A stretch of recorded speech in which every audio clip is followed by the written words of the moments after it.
Om Vakratunda Mahakaya Suryakoti Samaprabha Nirvignam Kurumedeva Sarvakarishu Sarvata Om Ganganapate Namaha Om Namo Bhagavate Shri Swaminarayanaya Namaha Shri Hari Krishna Maharajaya Namo Namaha Shri Ghansham Maharajaya Namo Namaha Shri Sadgurubhyo Namo Namaha.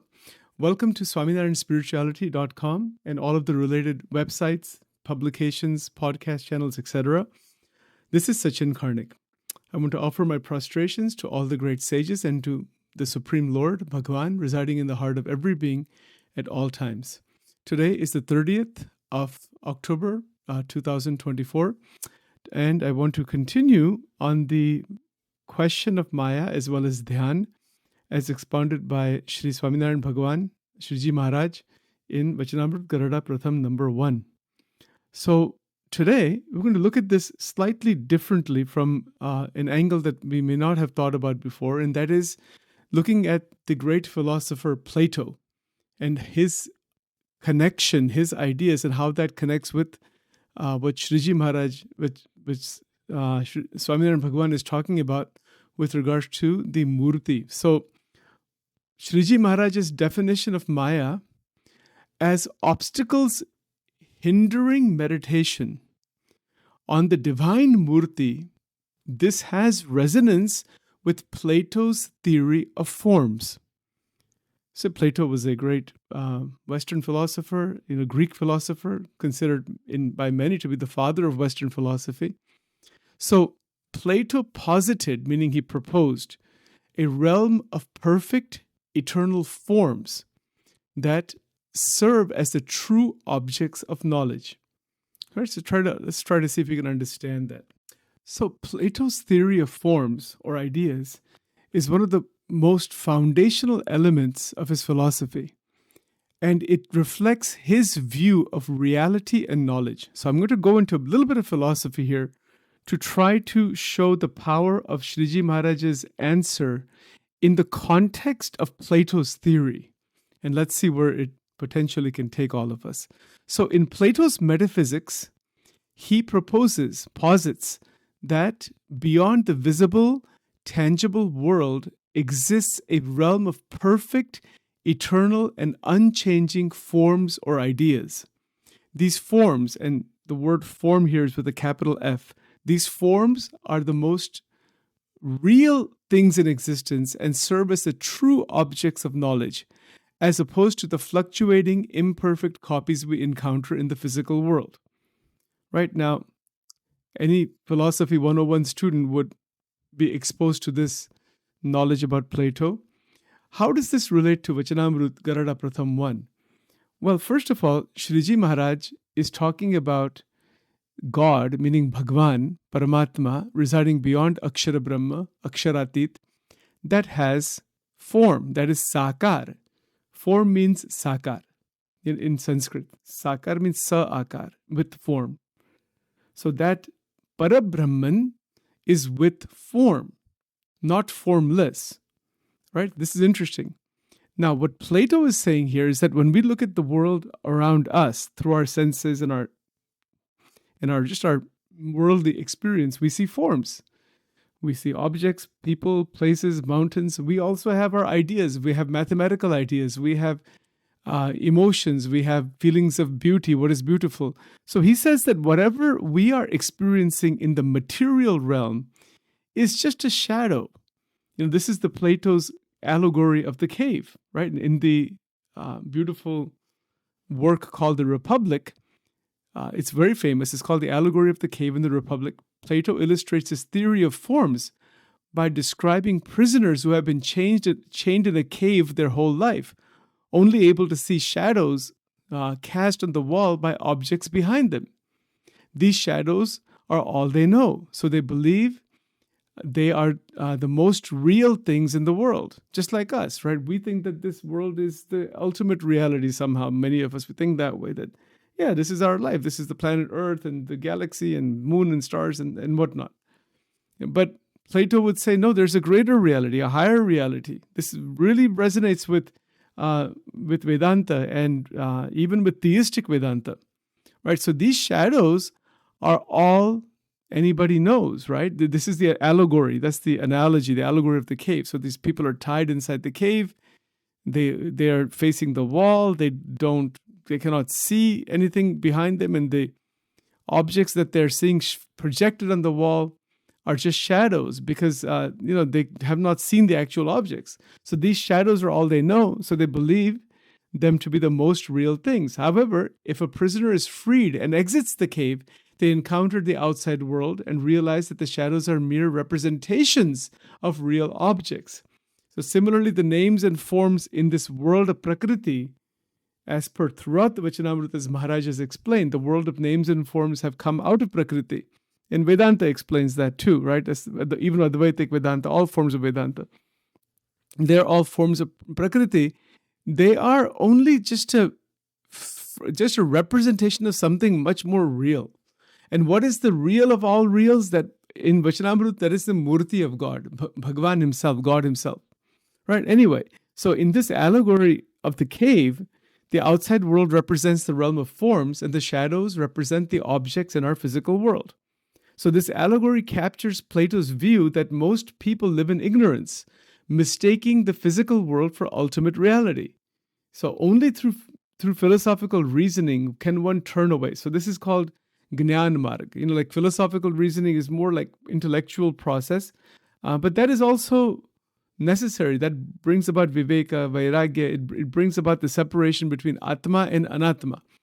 This thing that is talked about in philosophy as philosophical reasoning is just a beginning step of what Maharaj has said. He said it in another Vachanamrut. He said, either through one verse or 10 verses or 100 verses, get it clear once and for all that the Atma and the Anatma are separate. Anatma means that which is not the Atman, that not the consciousness, and that which is the consciousness, separate it out. Get it clear, absolutely clear inside the mind. And so that, so that's even much further than what Plato is talking about. Plato is just talking about turning away from the material world here and turning one's attention to something higher. But he doesn't, and the path he shows is more philosophical reasoning. I mean, that's fine. You can do that to some extent, but the mind will most likely sink right back into plurality, into multiplicity. It will not be able to evolve further. So that's why Shriji Maharaj is saying use the Murti, even as an avlambana, as a support, but have that with the feeling that this is the ultimate reality with form, so that the mind can easily move out of the worlds of forms and attention is kept on one form. And then that form reveals itself in many, many, many different ways. And then the Parabrahma Tattva, the actual Tattva reveals itself. Right? So Indriya Antakaran Anubhav Pochanu, this is Vachanamrut also. Indriya, meaning through our senses we see the form. Then through our mind, that Paramatma comes inside our mind. And then beyond the mind is the actual Tattva itself that is realized, which is no longer part of the psychological framework. So this is a very interesting analogy with Plato's theory. I would just say, this is just my humble opinion through this study, that Plato is the beginning of this process of inquiry to realize that there is much more than what our mind has construed.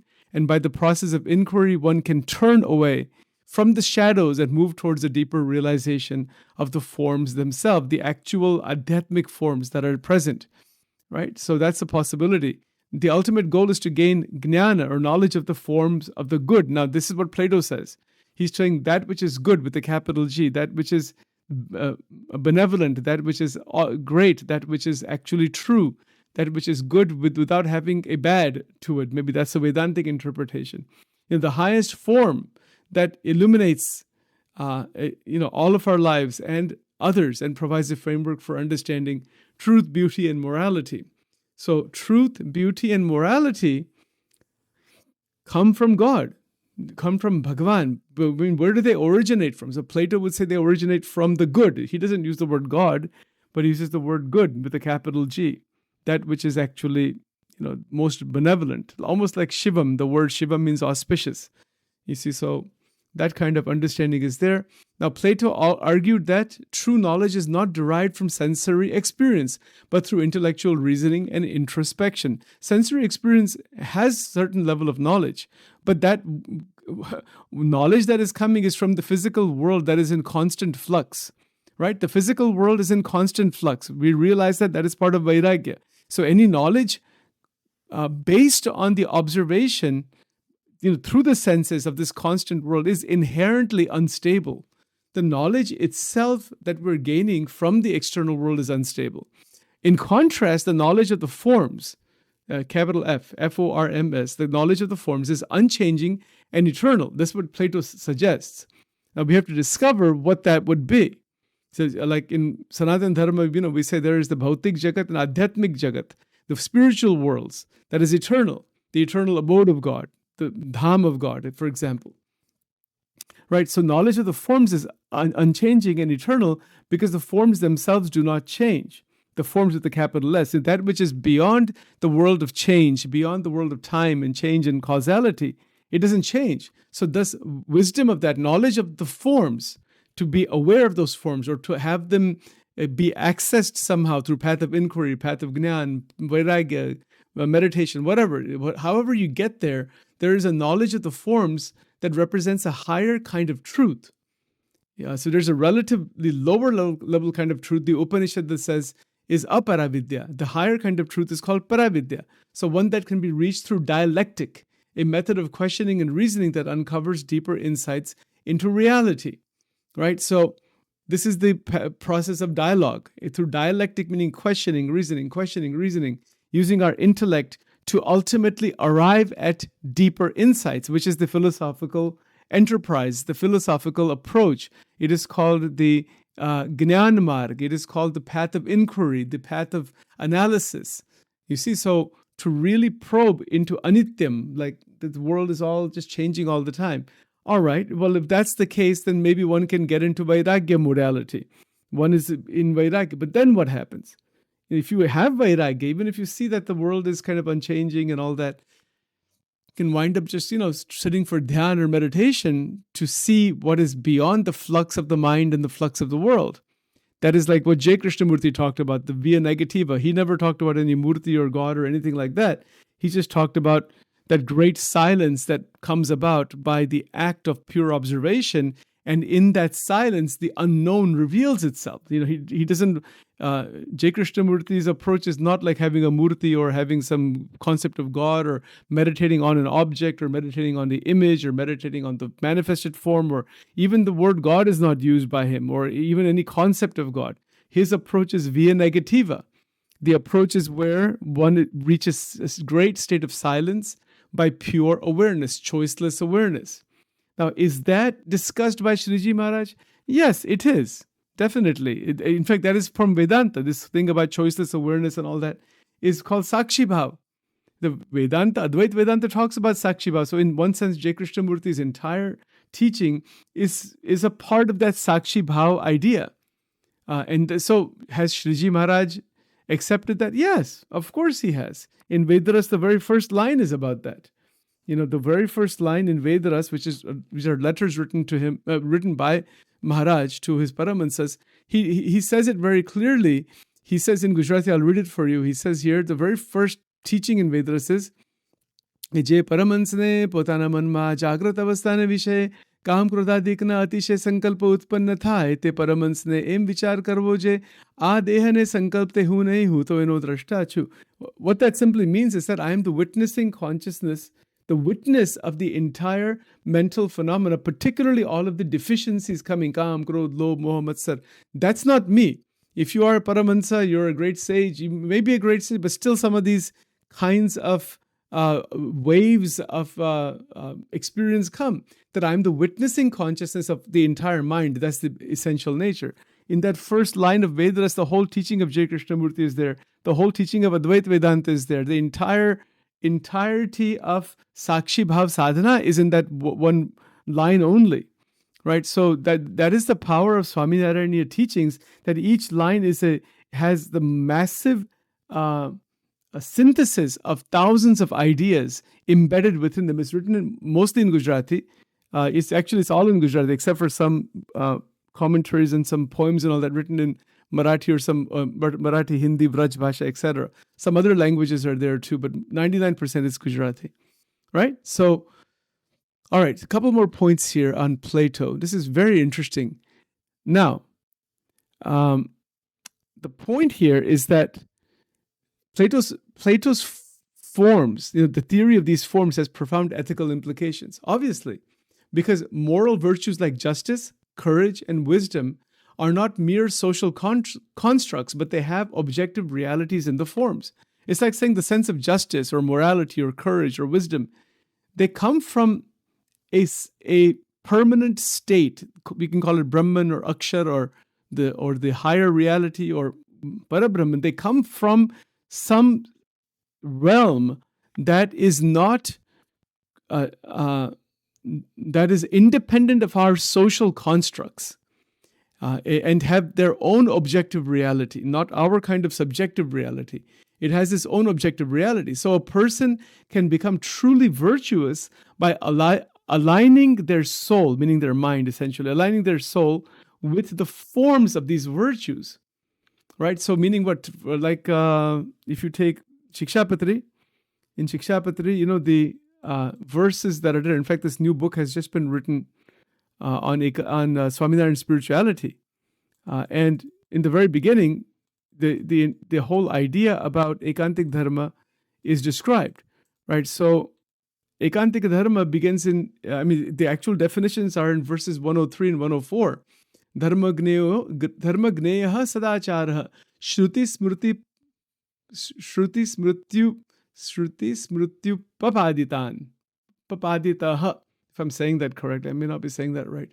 Dharmo gneha sadacharah shruti smrityu papaditaha. I think that is correct. Mahatma Gnana Yug Bhuri Sneho Bhaktischa Madhave. Right, so the point here is that when Shriji Maharaj describes dharma, gnan, in verse number 103, he describes dharma, he describes sneha, meaning bhakti. He describes these two qualities in verses 103. And in verse 104 is where he describes he describes vairagya and gnan. So vairagyam gneyam pritihi. So the whole verse, I'll just translate it for you here because I have limited time right now. And that is that dispassion or vairagya should be understood as the absence of attachment, that is apriti, to the objects other than Sri Krishna. Knowledge, meaning jnana, is the proper understanding of the true nature of the individual soul, Maya, and God, Ishvara. Right, so Jeev, Ishvara, Maya. So the actual breakdown, I'll just quickly go through it here, of verse number 104 is Vairagyam, Gneyam, Apritihi, Sri Krishne Taravastushu. Sri Krishne Taravastushu. Gnanam cha Jiva Maya Ishvara Rupanam. Srushtu Vedanam. That is the breakdown of the entire verse. And see, both of these verses are indicative of the Plato's theory of forms. Why is that? Because Shriji Maharaj is saying that there really is jiva, meaning the soul, that is not part of the conditioned mind. There really is the power of Maya, or Maya itself. The power of God is Maya.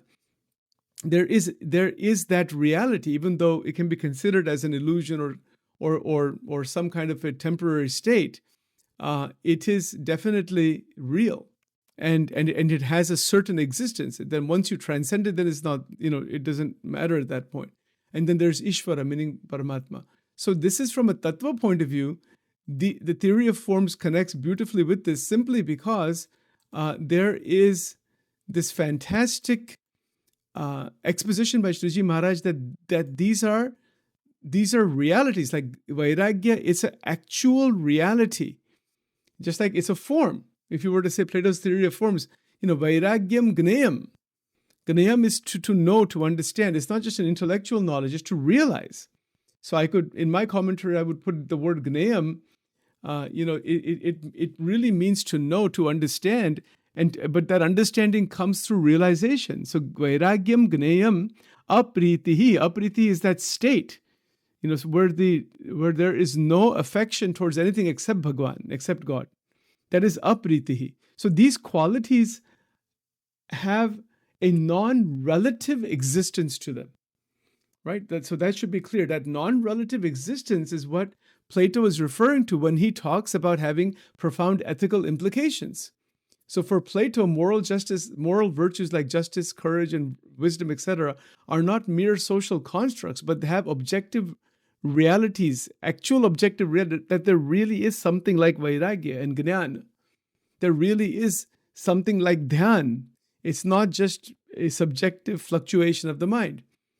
So, and then there is actually dharma. So here we're talking about ethical implications. That is dharma. So a person can become truly virtuous by aligning their mind, meaning their soul, in this, the way Plato talks about it, by aligning their soul with the forms of these virtues. So those forms of the virtues are the 64 saintly qualities, the description of dharma, what is dharma, what ought to be done, the embodying justice and wisdom as closely as possible.